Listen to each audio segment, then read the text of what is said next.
What can I do, my friends, if I do not know? I am neither Christian nor Jew, neither Muslim nor Hindu. What can I do? What can I do?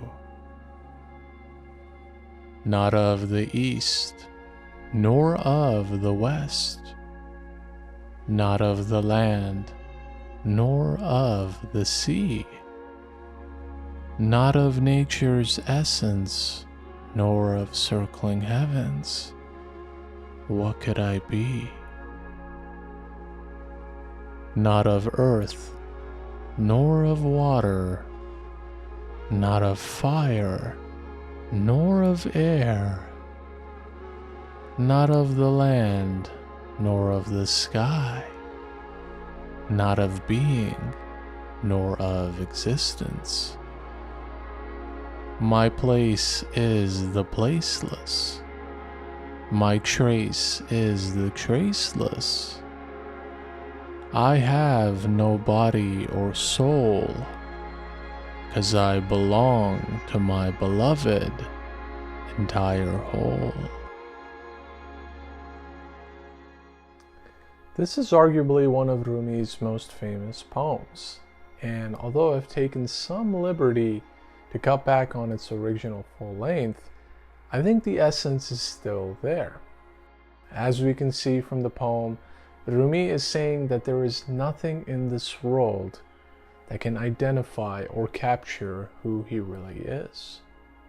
Not religion, nationality, ideology, or even a biological composition. He transcends all. And the truth is, so do we. If you look deeper than virtually all of our superficial differences, you'll recognize that we are all one. Our essence doesn't have a name, religion, gender, or nationality, and yet we cling on to these and other identifiers because we crave to be someone in this world. From birth, we have been trained to think, act, and respond in a certain way, which has resulted in us accepting a story about ourselves. This story gets repeated over and over inside our heads to the point that we actually believe it. We actually believe that we are so-and-so, who is from such and such country and believes in this and that religion. But turn back the clock to before you were even born, and you'll see that none of these things existed. So why do we try so hard to reinforce this false identity? Well, part of it may be that almost everyone else is doing the same, and so we try to fit in and move with the rest of the crowd. Yet another part might be that we simply haven't gone deep enough inside ourselves to uncover the truth. And yet another part could be due to the fact that we don't know that we are under our ego's control. The same ego that wants us to remain asleep and content with all the surface level differences we have created. It's no surprise that I talk a lot about the ego, and that's mainly because we are so unaware of it. But the more we understand what it is and what it does, the more we can awaken and rise above its control. And very few things feed the ego as much as personal differences between people. If you look back since the beginning of time, entire wars and feuds between people of different races, cultures, religions, and nationalities have all started from the simple fact that two or more groups of ego are in conflict with each other. Yes, perhaps the Crusades had something to do with Muslims and Christians fighting over religious reasons, but at an even deeper level, it was a question of pride and ego, and not letting the other side rise up at their expense. Perhaps the world wars were somewhat based on conflicting geopolitical and ideological agendas, but maybe it was also fueled by something more, by a systemic proliferation of the ego that took entire nations and people by storm. And the list goes on and on. The ego is always looking for an external enemy because it doesn't want us to awaken and realize that it is the inner enemy. And of course, if we look at it even deeper, the ego is not really an enemy, but rather sort of a tough friend who wants us to do better because they know we can. Without the ego, none of us could ever grow or awaken.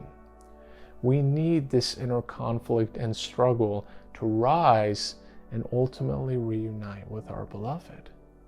But until we can reach that stage, we hold on to these surface level differences because of a deep insecurity that tells us that we cannot prosper if others prosper.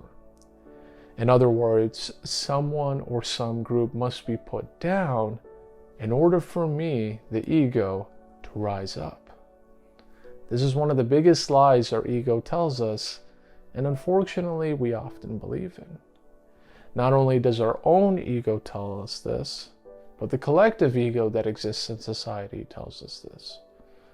There is prejudice and discrimination no matter where you go. And from an early age, we unconsciously develop these biases against people that look, speak, or think differently than we do. The more we validate these biases, the more removed we become from not only our own humanity, but also our ultimate truth.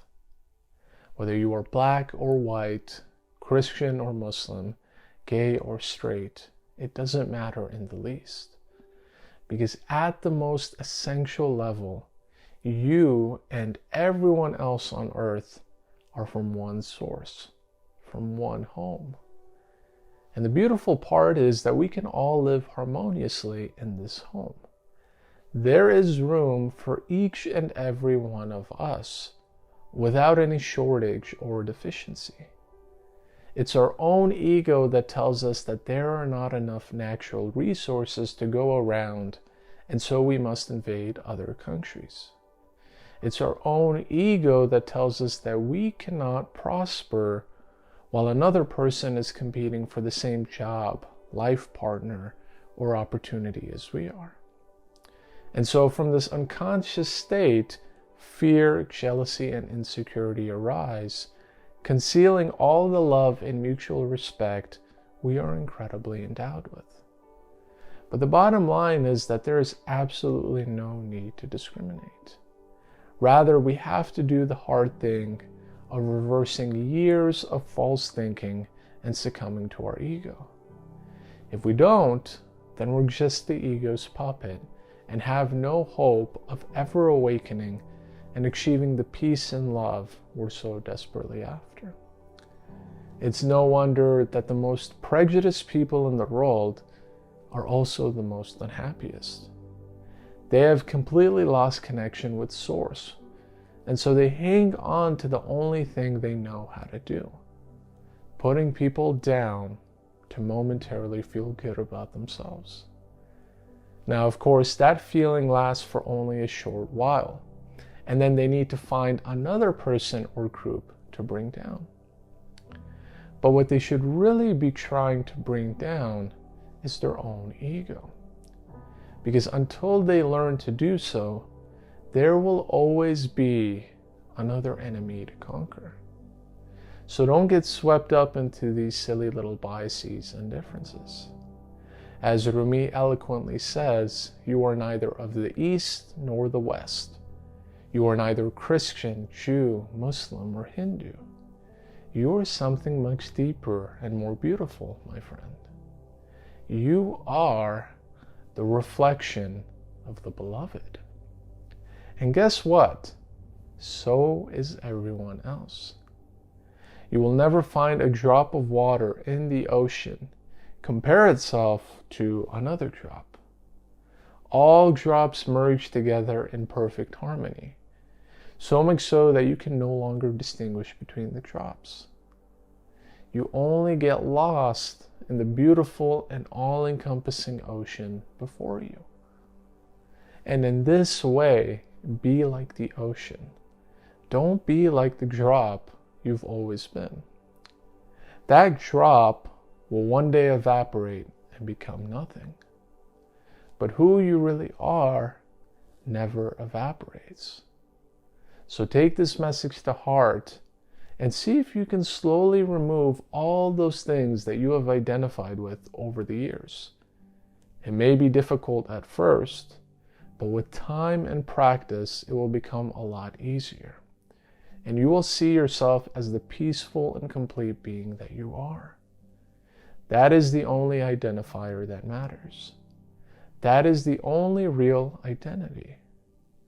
So thank you guys for watching, and please make sure to subscribe if you haven't already, because the videos and teachings will just keep on coming, and I'd love to have you all along on the ride. But for now, I wish you immense peace and love, my friends.